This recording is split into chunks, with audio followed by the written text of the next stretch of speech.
We should have never taken the risk. We camped on non-permitted land, and due to an unexpected storm, we became stranded north of the permafrost line in the Antarctic tundra. I had grown up in a cold climate, but this frigid air was hypothermia-inducing. I refrained from touching any bare skin, in fear that my flesh would stick and tear away. But incredibly, the elements quickly became the least of our problems. We managed to start a small fire in a relatively dry cave. But that's what attracted them, the wolves. Peering out through the blinding snowfall, in pitch blackness, we saw the unmistakable glow of the eyes. We watched in crippling silence as the fiery white glowing dots multiplied and drew closer. A gust of wind snuffed the life out of our pitiful fire. A lone howl pierced the frozen air like a hot knife through butter. What followed was a chorus of pitter-pattering paws, careening towards our exposed shelter. In perfect synchrony, we all leaped up and sprinted like Olympic track stars. We had no source of light, no sense of direction, and no indication of where we might end up.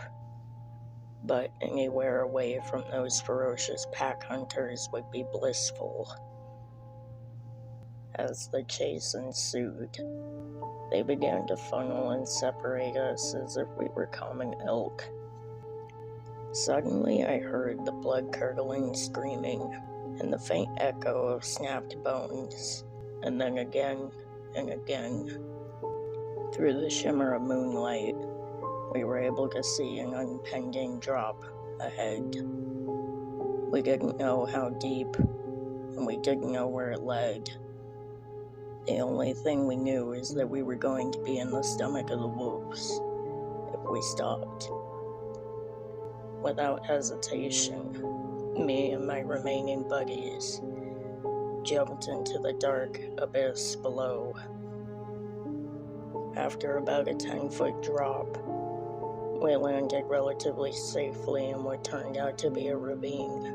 We glanced up at the dozens of still, bright eyes and took salute in small victory. The ravine walls shielded us from the intense wind, but they were too narrow to climb out of.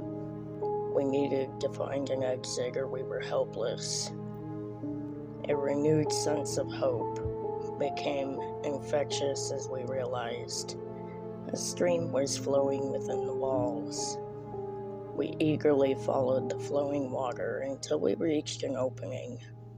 Tears of joy flooded our frostbite faces as we made our way towards the illuminating light.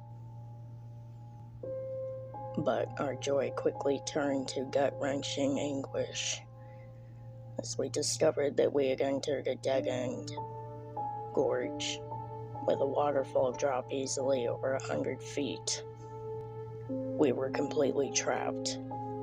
As I approached day 10 in this torturous pit, I only wished that I had stumbled and been consumed by the wolves. At least if the wolves had devoured me, I wouldn't be here eating my closest friends. Hey friends, Seven here. Thank you so much for watching. If you enjoyed today's video, please hit that thumbs up and subscribe, for it is greatly appreciated if you haven't already. Don't forget to check out my social media links down below, and as always, remember, nightfall is upon us.